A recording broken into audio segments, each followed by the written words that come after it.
क्या भाजपा के जो भी माननीय हैं यानी विधायक और सांसद और राज्यसभा सदस्य हैं जिनके 3 बच्चे हैं 4 बच्चे हैं, क्या वो चुनाव लड़ेंगे कि नहीं लड़ेंगे? तो चाचा कभी अपने बिहार की बच्चों की बात नहीं किए हैं। 4-4 साल एक बेरोजगार घूमते रहता है। रोजगार पैदा कीजिए, बच्चा बाद में पैदा हो जाएगा, रोजगार पैदा कीजिए।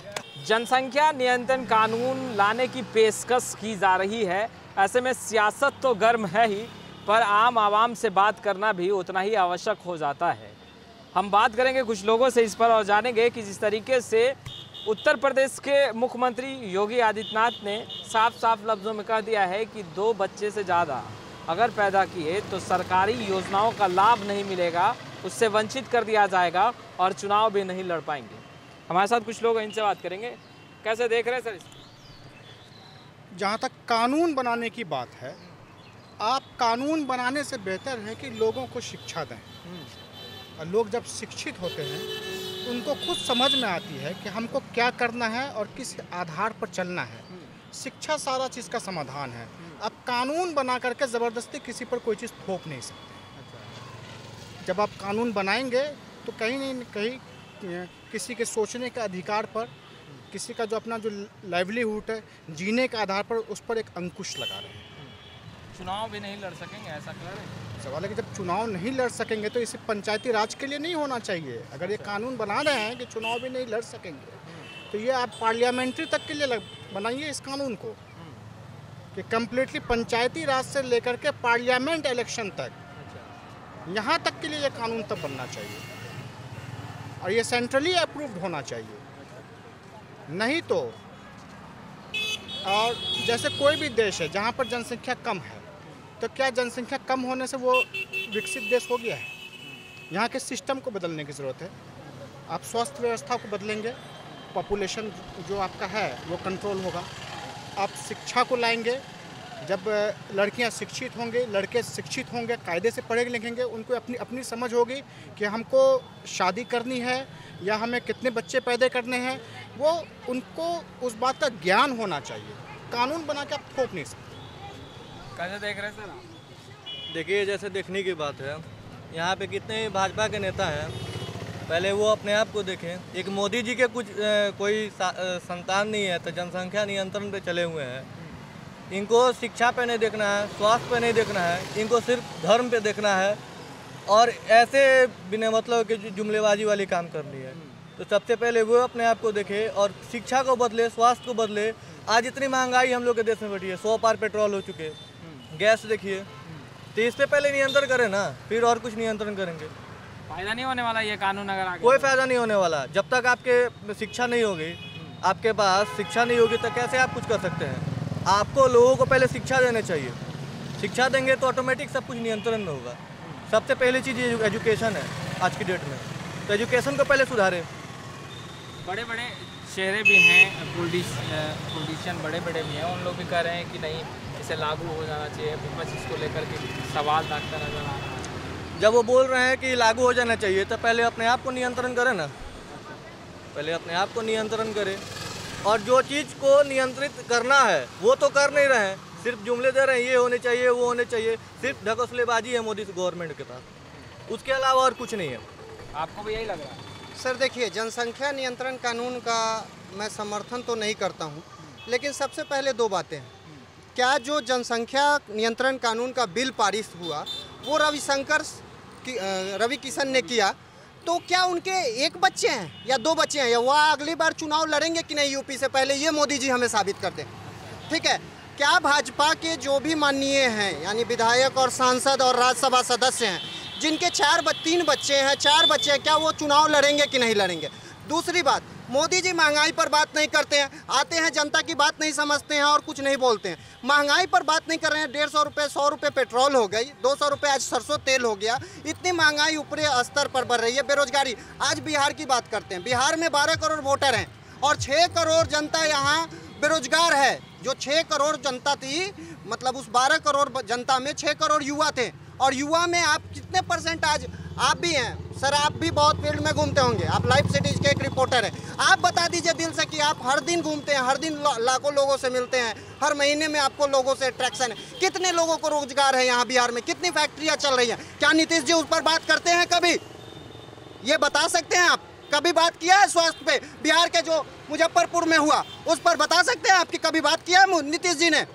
नीतीश जी बात करते हैं कि कैसे हमें सत्ता में आना है, तोड़ तोड़ की राजनीति करते हैं। पलटू चाचा कभी अपने बिहार की बच्चों की बात नहीं किए हैं, शिक्षा पे बात नहीं किए हैं, स्वास्थ्य पे बात नहीं किया। क्यों शिक्षक की बहालियों पे इस तरह हो रहा है? हाई कोर्ट को ऑर्डर देना पड़ रहा है, एक बहाली नहीं होती है, 2-2 दिन पे 4-4 साल एक बेरोजगार घूमते रहता है। उन बच्चों का सोचिए, उन हत्याओं का। यूपी में जो हत्या हो गई है, आज एक सुसाइड कर लिया है सोनू कुमार जी ने, क्या उस पर बोले मुख्यमंत्री जी एक शब्द? अपनी मार्मिक दिए भाषण, कभी उस पर सांत्वना दिया कि ये किसकी कमी है? आ जाएगा तो फायदा होगा या नहीं? सर कानून लाने से नहीं होगा, मन सच्चा तो तन सच्चा। अगर मन ही गंदा है तो तन सच्चा नहीं हो सकता है। कानून से कुछ नहीं होगा देश का। देश कैसे चलता है? देश विकास पे चलता है, अर्थव्यवस्था पे चलता है, स्वास्थ्य पे चलता है, अनाज पे चलता है। इन मुद्दों पर कभी भाजपा को बात करते हुए देखा है आपने किसी भी न्यूज में, किसी भी डिबेट में? आज 7 साल से मोदी जी किसी भी न्यूज पे चैनल पे क्यों नहीं आके रूबरू होते हैं किसी पत्रकार से? क्यों नहीं होते हैं? इस पर आप हमें जवाब दे दीजिए। आप पत्रकार हैं, आप जवाब दीजिए। आप आम जनता से आए हैं पूछने, तो आप ना पूछने वाले हैं मोदी जी से। पर माननीय विधायक, माननीय प्रधानमंत्री कौन है? माननीय मुख्यमंत्री कौन है? बिल्कुल बिल्कुल। अब एक आखिरी सवाल आपसे ले लेते हैं। तमाम लोग कह रहे हैं कि बीजेपी के नेता पहले बताएं कि उनके कितने संतान हैं, क्या वो अपने पद से इस्तीफा देंगे या नहीं देंगे, क्या अगला चुनाव लड़ने दिया जाएगा उनको या नहीं दिया जाएगा? क्या ये सवालों में उलझना ज़रूरी है या इस कानून के बारे में इसमें एक दो लॉजिक आ रहा है। आपने जो सवाल किया है कि उनको चुनाव लड़ने देना चाहिए कि नहीं देना चाहिए, मेरा एक कहना है कि मैं एक यूथ हूँ और मैंने शादी नहीं की है और मुझे नौकरी मिल जाती है।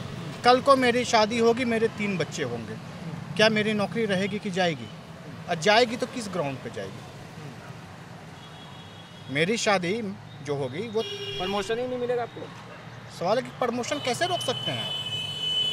सरकार कह रही है भाई कि अगर 2 से अधिक है तो आपको प्रमोशन नहीं मिलने जा रहा है। आप जब नौकरी दे रहे हैं, नौकरी का सारा क्राइटेरिया फुलफिल कर रहे हैं, तो उसके बाद अगर कोई अटेम्प्ट हो रहा है तो उसको आप कैसे रोकेंगे? आप पहला क्राइटेरिया ये लगा रहे हैं कि अगर आपको ज़्यादा बच्चे होंगे तो आपको नौकरी नहीं मिलेगी। तो एक तरह से ये सब थोपने वाली बात हुई ना। और जो भी मेंबर्स हैं अभी जैसे कि हमारे साथी ने कहा कि राज्यसभा के हैं, लोकसभा के हैं या विधानसभा के जो भी मेंबर्स हैं, आप जब कानून पारित करने के लिए जा रहे हैं तो इसको सेंट्रली अप्रूव कर रहे हैं, तो पहले तो आप अपने आप में सोचिए ना कि उसके लिए आपने क्या व्यवस्था किया है। आप पहले इस्तीफा दें, उसके बाद जो यूथ जो एक नई कैबिनेट होगी, नई कैबिनेट क्यों मांग रहे हैं? क्यों नहीं मांगे? आप इस्तीफा नहीं देंगे, आप 4 बच्चे के बाप हैं, 4 बच्चे के बाप बन के 2 बच्चे के बाप के लिए कानून बना रहे हैं। ये राइट आपको किसने दे दिया है? आप वो कानून बना रहे हैं कि उसको 2 बच्चा हो सकता है लेकिन कुछ 4 बच्चे के बाप। हाँ, आपका क्या नाम हुआ? इधर आइए ना, इधर आइए। क्या नाम हुआ? जितेंद्र हुआ। जितेंद्र हुआ। कितना बाल बच्चा है? शादी नहीं किए। शादी नहीं किए हैं? बच्चा किसका है? प्यारा सा मेरा भागना है। अच्छा, ये बताइए, सरकार जो कानून लाने की बात कर रही है कि 2 बच्चा से ज़्यादा पैदा करिएगा तो सरकारी सुविधाओं का लाभ नहीं मिलेगा, आपको पंचायत के चुनाव नहीं लड़ सकते हैं, मुखिया का चुनाव नहीं लड़ सकते हैं, कैसे देख रहे हैं? ठीक है कानून? कानून तो हमको समझ नहीं आ रहा, लेकिन सही बात है। से ज़्यादा पैदा नहीं करना। नहीं, हाँ सही बात है। ठीक है। आप खुश कहाँ हैं? नहीं ठीक है, कानून सही बना है, 2 बच्चा ज़्यादा पैदा नहीं करना है। हाँ, सही है। महात्मा गांधी जी का कहना है, उनके पास एक गार्जियन गया कि मेरा बच्चा चीनी खाता है, तो वो बोले कि 1 हफ्ते के बाद आओगे। 1 हफ्ते के बाद फिर वो आया, तो फिर तब बच्चे को कहा कि बेटा तुम चीनी मत खाओ। जब पूछा गया कि यही बात आप उस दिन क्यों नहीं कह दिए थे, तो बोले तब तक मैं भी चीनी खाता था। तो महात्मा गांधी को अगर ये लोग मानते हैं तो इनके इस कथन पर चले। अच्छा सर, 1 मिनट, 10 लाख का सूट पहनते हैं महात्मा गांधी जी ने, और लाल बहादुर शास्त्री ने कहा था 1 दिन का उपवास रखे, कपड़ा छोड़े। आज गरीब और युवा बेरोजगार है, क्या नरेंद्र मोदी जी 10 लाख सूट पहनना छोड़ देंगे? 8,000 की अपनी प्लेन छोड़ देंगे? और ये जो 20,000 करोड़ का ये जो उनका प्रोजेक्ट बन रहा है, संसद और उनका घर नया ठिकाना, क्या वो पहले रोक के युवाओं को रोजगार देंगे या जनसंख्या कानून लाएंगे? पहले मैं आपसे एक ही बात कहना चाहता हूँ, मुद्दों से भटक चुकी है अभी वर्तमान सरकार, चाहे वो बिहार प्रदेश हो या देश की सरकार हो। चलिए ठीक है। आपका क्या नाम हुआ?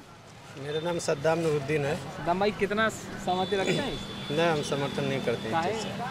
हमारे दो में बुराई क्या है? बुराई ये है कि सबसे पहले योगी आदित्यनाथ को हाँ विकास पर चर्चा करना चाहिए। हाँ जो पेट्रोल का दाम बढ़ा हुआ, नरेंद्र मोदी को उस पर ध्यान देना चाहिए। और ये जो छल कपट की राजनीति चल रही है इसको दूर करना चाहिए। और उसके दिमाग में जो जहर है उसको बाहर निकलना चाहिए। कौन सा जहर आपको लग रहा है? जहर यही है कि अभी तो ये पॉपुलेशन को रोकने की बात कर रहे हैं, तो रोजगार दीजिए ना भैया, रोजगार देवे ना कर रहे हैं आप। और बोल रहे हैं पॉपुलेशन रोकने की बात, और हिंदू मुस्लिम को लड़ा रहे हैं आपस में। ये कैसा चलेगा? ये राजनीति ऐसे नहीं ना चलता है। 2 बच्चा पैदा करने बोल रहे हैं, इससे हिंदू मुस्लिम का क्या? रोजगार पैदा कीजिए, बच्चा बाद में पैदा हो जाएगा। रोजगार पैदा कीजिए। रोजगार पहले, हाँ, पहले रोजगार। सरकार कर रही है कि नहीं? 2 से अधिक हुआ तो सरकारी सुविधाओं का लाभ से वंचित कर दिया जाएगा। कोई पहले सुविधा नहीं। जितना संसद विधानसभा है, जितना भी ये विधायक है, सबको वंचित कर दीजिए। काहे? उनके पास 2 से ज़्यादा है तो उनको वंचित कीजिए ना पहले भैया, तब ना जो आएगा फिर से इलेक्शन लड़ेगा, तो रहेगा तो लड़ेगा, नहीं रहेगा नहीं लड़ेगा। बनाने वाला पहले सुधरेगा। पहले जो कानून बना रहा है, जैसे हम दाता हैं, अगर हम कानून बना रहे हैं तो पहले आपको ना सुधरना चाहिए सर। शुरुआत तो आपसे होती है। अगर हम किसी चीज़ को इम्प्लीमेंट कर रहे हैं यहाँ पे, तो सुधारेगा कौन? पहले आप सुधारिए ना। पहले आप अपने मानिए। जो बिल पारित कर रहे हैं उसके तो खुद 4 बच्चे हैं। सबसे बड़ा तो सवाल यहाँ उठता है। सवालों को लेकर हम अन्य लोगों से भी जुड़ते रहेंगे, मगर बहुत बड़ा सवाल अब जनता भी उठाने लगी है कि नेता, विधायक, सांसद अगर उनके भी 2 से अधिक बच्चे हैं तो उन्हें भी चुनाव नहीं लड़ना चाहिए। सरकार इस पर भी कोई कदम उठाए। खैर, लाइव सिटीज़ के साथ बने रहें, हम तमाम लेटेस्ट तस्वीरें लगातार अपडेट करते रहेंगे। कैमरा पर्सन गुड्डू के साथ मैं वसीम खान, लाइव सिटीज़ पटना।